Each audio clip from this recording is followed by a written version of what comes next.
Assalamualaikum.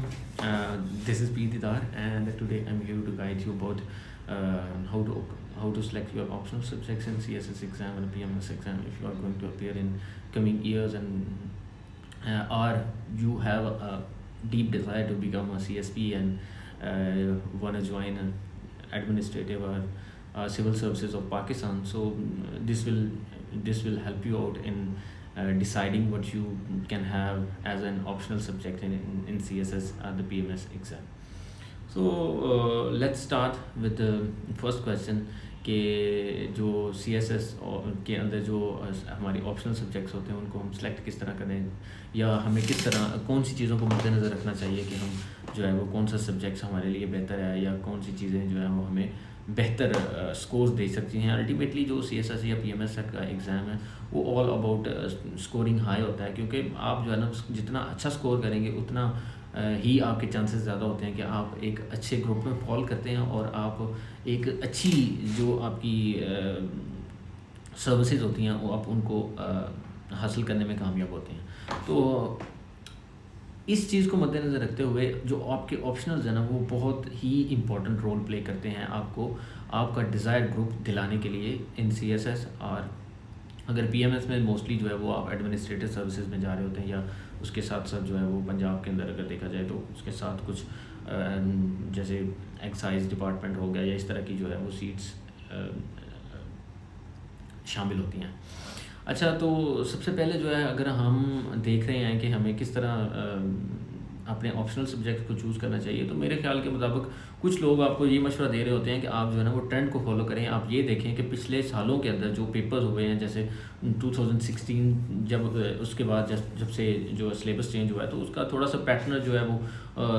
The nature of questions is also changed very much, कि वो आपका check क्या कर रहे हैं, या मतलब कुछ लोग जो इस चीज़ पे बिलीव करते हैं कि आपको ट्रेंड को फॉलो करना चाहिए कि कौन से ऐसे सब्जेक्ट्स हैं जो आपको हाई स्कोर दे रहे हैं, तो आपको उन सब्जेक्ट्स को प्रेफर करना चाहिए इन CSS एंड PMS के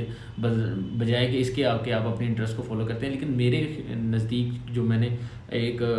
इतना लंबा अरसा जो है CSS को दिया, अपनी प्रिपरेशन की 3 साल से ज़ायद का अरसा मैंने CSS के अंदर गुजारा, तो मैंने जो देखा, जो मैंने अपनी ख़ुद की एक ऑब्जर्वेशन थी, या मैंने अपने दोस्त अहबाब जो मेरे साथ तैयारी कर रहे थे, या मैंने अपने असातिज़ा कराम से देखा, तो वो हमेशा इस चीज़ को प्रेफर करते हैं कि उन्होंने ये एनालिसिस भी किया कि जो लोग अपनी इंटरेस्ट को फॉलो करते हुए कोई भी अपना जो है वो सब्जेक्ट चूज़ करते हैं, जैसे मिसाल के तौर पे इंटरनेशनल रिलेशंस है, कुछ लोगों को इंटरनेशनल रिलेशंस पढ़ने में बड़ा मज़ा आता है, किस लोग जो होते हैं उनको वो इंटरनेशनल रिलेशंस की समझ नहीं आती, उनको पॉलिटिकल साइंस अच्छा लग रहा होता है। तो ये सारी जो है ना वो इंटरेस्ट की बात होती है। तो मेरे नज़दीक जो है ना वो आपको अपनी इंटरेस्ट को मलूज़ ख़ातर लेके आना चाहिए, और आप उसको जाने कि हमें किस चीज़ में जो है ना वो मज़ा आ रहा है पढ़ने में, या हमें कौन सी चीज़ ऐसी है जो हमें अडॉप्ट करनी चाहिए, और अल्टीमेटली जो है ना वो आपकी हेल्प करेगी for getting high marks in that particular exam. So मेरे ख्याल के मुताबिक जो आपकी इंटरेस्ट है वो बड़ा रोल प्ले करती हैं कि आप एक इस सब्जेक्ट को पढ़ते हुए आप अच्छा फ़ील कर रहे हैं, मोटिवेटेड फ़ील कर रहे हैं, आपके अंदर एक फ़्लो आ जाता है, तो उससे जो है ना वो आप एक अच्छा जो है ना वो स्कोर भी कर सकते हैं और आप अच्छा प्रेजेंट कर सकते हैं। अच्छा,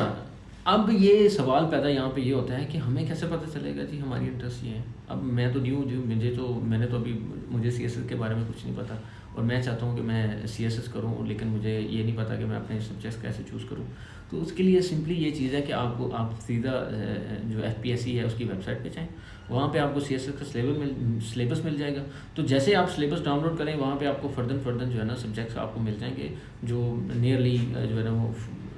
40+ हैं। तो आप उन सब्जेक्ट्स को गो थ्रू करें। सब्जेक्ट्स को गो थ्रू करने के बाद आप जो है ना सिंपली ये करें कि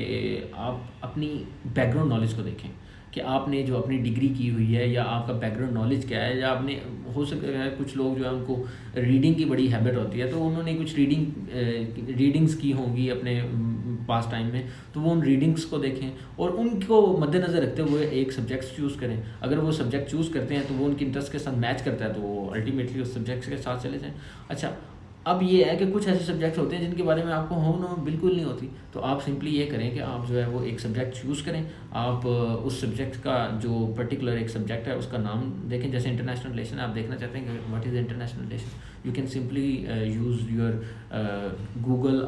you can use your YouTube as well. You can just simply type what is international relation, and there you will find a lot of videos there, and you can play any of them, and you will get the holistic idea that what is it is entailed in international relations. आप जो है simply जो है ना इस तरह अपनी वो देखें, आपको पता चल जाएगा कि आप अगर इंटरनेशनल रिलेशंस रखते हैं तो आपको उसके बारे में क्या जो है चीज़ें पढ़नी पड़ेंगी, या क्या आपके इंटरेस्ट हैं, क्या उसके इंटरेस्ट को वो आपके अंदर एक इंटरेस्ट पैदा कर रहा है वो उस पर्टिकुलर सब्जेक्ट। तो इन चीज़ों को मद्देनज़र रखते हुए आप अपने जो है ना वो ऑप्शनल सब्जेक्ट चूज़ कर सकते हैं। Hope you find this video informative. अगर आपको अच्छा लगा तो आप सब्सक्राइब करें। Thank you so much.